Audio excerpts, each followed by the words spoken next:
माननीय नरेंद्र मोदी जी प्रधानमंत्री जी, उन्होंने लाल किले से भाषण दिया था 15 अगस्त को कि हम परिवारवाद और भ्रष्टाचार मुक्त भ्रष्टाचारियों से लड़िए। तो जो लोग अंधे भक्त हैं वो मोदी की अगर बात मानते हैं तो वर्गीय विधानसभा में भ्रष्टाचार और परिवारवाद दोनों है। तो आदिवासी तो भाजपा को वोट नहीं देने वाला। जो ईमानदार आदिवासी है, जो कट्टर आदिवासी है, वो भाजपा को वोट नहीं देगा। महिलाएं तो शिवराज जी से इतनी परेशान है कि वो लाडली बहना का पैसा, महिला परेशान है, आदि शराब की बिक्री बढ़ा दी और शिवराज जी तो होम डिलीवरी करवाते हैं। नमस्कार दोस्तों, मेरा नाम राघवेंद्र नाथ मिश्र है। आप इन खबर देखना शुरू कर चुके हैं। आप सभी का बहुत बहुत स्वागत है। मध्य प्रदेश में विधानसभा चुनाव होने हैं और इस चुनावी यात्रा में हम लोग निकल चुके थे। पहुंचे मध्य प्रदेश के उस जबलपुर की धरती पर जो जेपी आंदोलन की प्रयोगशाला भी कही जाती है। वही जबलपुर जहां की 8 विधानसभा सीटों में से जो है 4 विधानसभा कांग्रेस के झोली में गई थी और 4 विधानसभा बीजेपी की झोली में 2018 में। जब हम लोग जबलपुर में निकले तो कई विधानसभाओं का भ्रमण किए। उसी दौरान जो है हमारे हाथ लगता है बरगी विधानसभा क्षेत्र। वही बरगी विधानसभा क्षेत्र जो कभी बीजेपी का गढ़ हुआ करता था। अगर साल 1985 की बात करें तो 1985 के बाद बीजेपी का वहाँ विधायक बना। उसके बाद जो है 1993 तक रहा। 1993 के बाद कांग्रेस एक बार फिर बीजेपी को हराने में वहाँ पे सफल हुई, लेकिन 1998 में वो सीट नहीं बचा पाई। 1998 से लेकर लगातार 4 बार बीजेपी उस सीट से जीतती रही, लेकिन उस किले को भेदने के लिए कांग्रेस ने एक दमदार प्रत्याशी तैयार कर रखा था। वो दमदार प्रत्याशी जो 26 साल की उम्र में विधानसभा में पहुंचता है, वही प्रत्याशी कांग्रेस की तरफ से 2018 में बीजेपी को पटकनी दे देता है।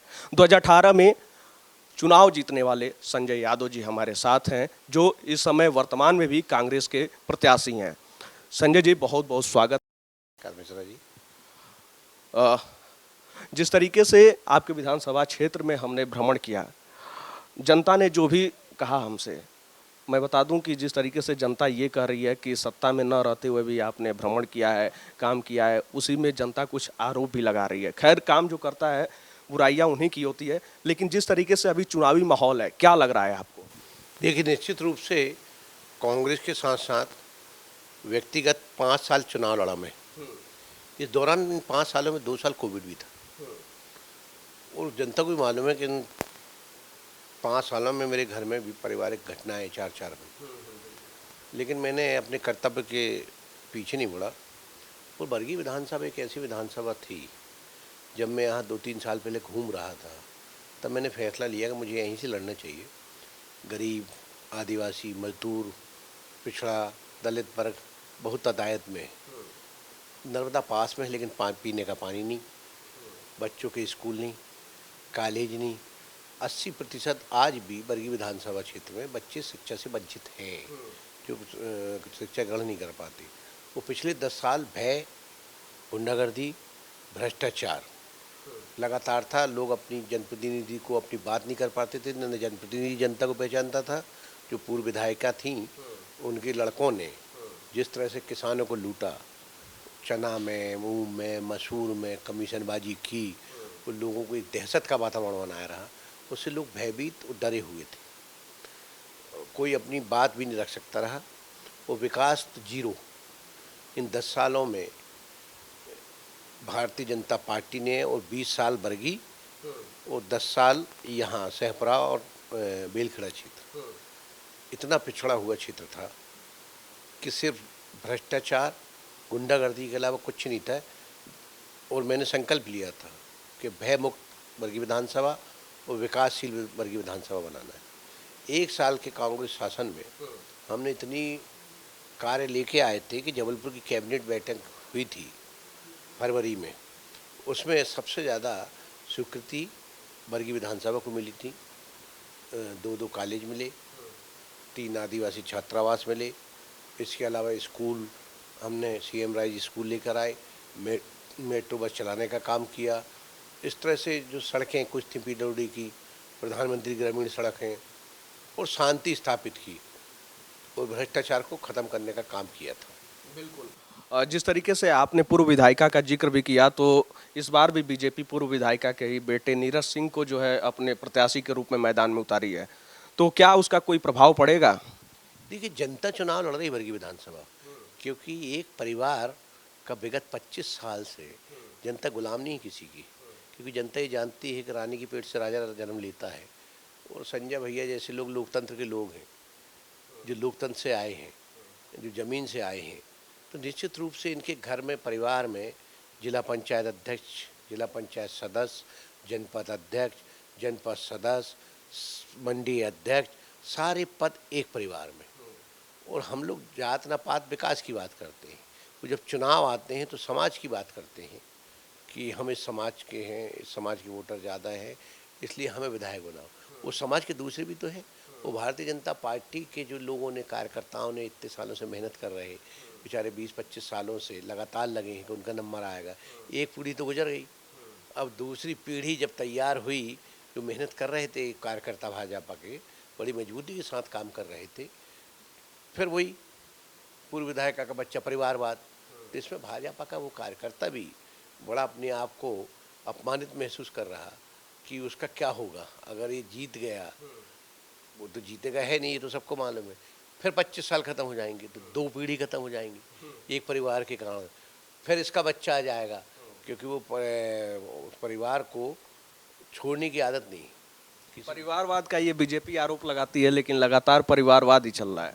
देखिए, मैं तो माननीय नरेंद्र मोदी जी, प्रधानमंत्री जी, उन्होंने लाल किले से भाषण दिया था 15 अगस्त को कि हम परिवारवाद और भ्रष्टाचार मुक्त, भ्रष्टाचारियों से लड़िए।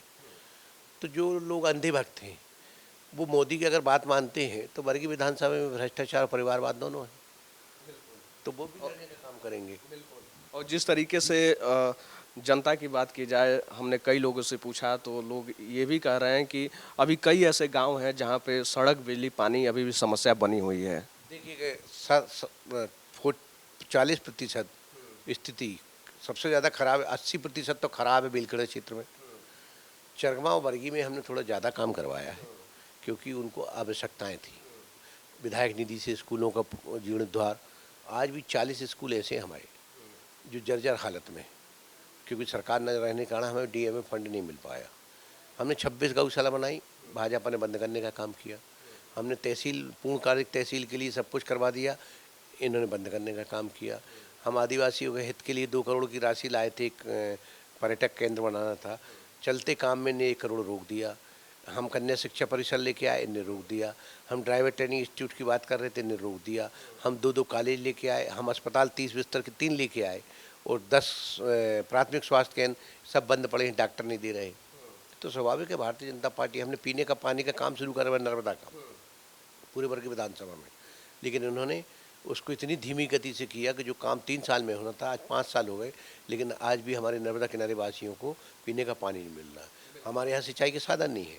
हमने लिफ्ट इरिगेशन की योजना बनाई, बड़ा देववर्गी परियोजना, उसको स्वीकृति देने का काम नहीं किया। सब कुछ हो गया था कांग्रेस शासनकाल में। एक lift irrigation Rani Durgavati one सिंचाई योजना हमने देने का काम किया। हमने 3 उप तहसील भवन बनवाए। हमने मेट्रो बस चला के जो बच्चे पढ़ नहीं पाते थे, हमने शिक्षा, स्वास्थ्य, इसकी ओर ज़्यादा ध्यान दिया, मूलभूत सुविधाओं को, पीने का पानी, सिंचाई का साधन। बिल्कुल। जिस तरीके से आपने समाज की बात की, तो क्या लगता है कि ये चुनाव जो होते हैं विधानसभा के, उसमें ये जातिगत समीकरण कितना हावी होगा? देखिए, यहाँ हमारे यहाँ जातिगत समीकरण वाली बात इसलिए नहीं कि अगर ये बात करें तो हमने भेड़ाघाट नगर परिषद पार्षदों से चुनाव हुआ, हमने चतुर सिंह लोधी को बनाया, ठीक, और ये खिलाफ में खड़े थे उसके। अब चुनाव आ गए तो वो जात वालों से कह रहे हैं कि हम इस जात के हैं, हमें वोट दो, लेकिन चतुर सिंह लोधी कह रहा है कि जब मैं खड़ा था तब आप हमारे अगेंस्ट में क्यों खड़ी थी? अगर और फिर जात है तो सब तुम्हारे परिवार के लिए। और भी तो लोधी समाज के अच्छे अच्छे लोग हैं जो काम करते हैं, उनको जिला पंचायत सदस्य तक नहीं बनने देती हैं आप, तो जात घर के लिए है क्या? बिल्कुल। आपको बता दूं कि बरगी विधानसभा में जो है 2,40,000 के आसपास मतदाता हैं, जिनमें से 1,21,000 पुरुष हैं और 1,13,000 के आसपास महिलाएं हैं, लेकिन उनमें जो है 60,000 आदिवासी भी हैं। तो वो किधर की तरफ शिफ्ट हो रहे हैं? क्या आदिवासी समाज का समर्थन मिलेगा? आदिवासी समाज तो 100% मेरे साथ इसलिए है कि वो समाज एक तो ईमानदार होती है और जो तय कर लेती है वो करती है, वो झुकते नहीं बिकते नहीं। उनके यहाँ जो उन्होंने कभी काम नहीं देखा था। मैंने 17 भवन बनाए, मंगल भवन, 17 आदिवासी विभाग से, और तेंदुपत्ता लाभांश ऋषि से 10 भवन, 30 से 35 भवन बने हैं जो 50 साल में नहीं बने। और आदिवासी क्षेत्रों में मैंने ज़्यादा काम किया है, उनकी शिक्षा का स्तर उठाने के लिए, उनकी सिंचाई के साधन के लिए, उनके पीने का पानी के लिए, सारी सुविधाओं के लिए। आदिवासी एक ऐसा समाज है जो ईमानदार होता है। अगर उसके लिए आप थोड़ा करो तो उसका रिटर्न 4 गुना बढ़ा के देती है। और सीधी सादी कौम है, सज्जन लोग हैं, और बेचारे किसी से बोल नहीं पाते रहे। पहली बार आदिवासियों से कोई विधायक मिल रहा और वो भी अपने विधायक से बात रख रहे हैं। तो निश्चित रूप से आदिवासी तो मेरे को वोटिंग भी ज़्यादा होती है उनकी। 60,000 में से मैं समझता हूँ 50,000 वोट मुझे मिलेंगे। 60,000 में से 50,000 वोट मिलेंगे, यानी कि 5 अक्टूबर रानी दुर्गावती के 500वीं जयंती पर पीएम मोदी की जो जनसभा हुई उसका प्रभाव आदिवासी समाज में देखने को नहीं मिलने वाला है। आदिवासी समाज तो सबसे ज़्यादा अगर आक्रोशित है भाजपा से, क्योंकि आदिवासी अत्याचार में मध्य प्रदेश नंबर 1 है। चाहे वो पेशाब कांड हो लो, चाहे हत्याकांड ले लो, चाहे बलात्कार कांड ले लो, चाहे पीट पीट के मारा हो, सब जगह। तो आदिवासी तो भाजपा को वोट नहीं देने वाला। जो ईमानदार आदिवासी है, जो कट्टर आदिवासी है, वो भाजपा को वोट नहीं देगा। और जो कांग्रेस की वोट जो पार्टियाँ खराब करना चाहेंगी उसको भी वोट नहीं देगा। वो तो सिर्फ जो भाजपा को हरा सके उसको वोट देगा। तो जिस तरीके से 2008 में जो है प्रतिभा सिंह जब जीती तो लगभग 17,600 का मत अंतर था, फिर 2013 में 6,000 हो गया, लेकिन 2018 में फिर आपने उनको उसी हिसाब से पटकनी दे दी, 17,600 लगभग 18,000 के आसपास के मत से। इस बार क्या आंकड़ा रहने वाला है अगर आप जीतते हैं तो? देखिए, मेरा चुनाव जनता लड़ रही, तो जनता जब खुद का चुनाव लड़ेगी, क्योंकि वर्गीय विधानसभा के सम्मान का चुनाव है। वर्गीय विधानसभा फिर से गुलामी की जंजीरों में नहीं जकड़ा रहना चाहता है। बहुत मुश्किल से आज़ादी मिली। अभी कुछ बेलखेड़ा में एक 24 गांव कहलाता है, पुलिन के गांव कहलाते हैं, वहाँ बड़े गरीब लोग रहते हैं। वहाँ मैंने 50% तो आज़ादी दिला दी थी कि वहाँ लोग बात करने लगे, मिलने लगे, क्योंकि कभी कोई विधायक वहाँ गया नहीं।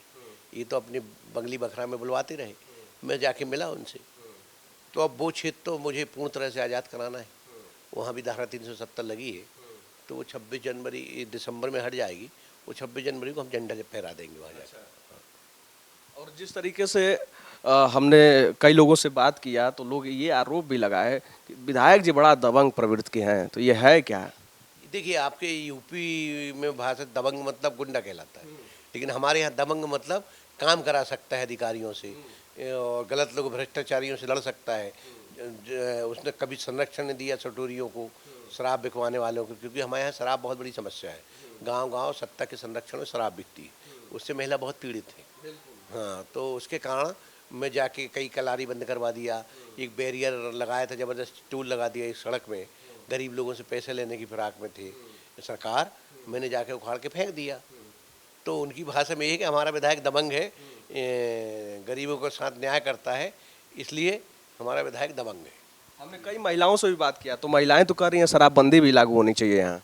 देखिए, महिलाएं तो शिवराज जी से इतनी परेशान है कि वो लाडली बहना का पैसा, महिला परेशान है, आदि शराब की बिक्री बढ़ा दी। और शिवराज जी तो होम डिलीवरी करवाते हैं, क्योंकि शिवराज जी कह चुके नई शराब नीति में हाथा बंद कर दिए। और उन्होंने कहा कि मेरी बहनें तो ठीक है, लेकिन भाई मेरे को शराब पहुंचा के दूंगा। तो सत्ता के जो परिवार है, पूरे जनता को मालूम कौन परिवार हमारे यहाँ शराब बिकवा रहा, कौन भाजपा का कार्यकर्ता उनके संरक्षण में शराब बेचता है। वही कार्यकर्ता बेचता है जो एक परिवार के साथ, जो परिवारवाद वाले लोग ही शराब बिकवाते हैं गांव-गांव।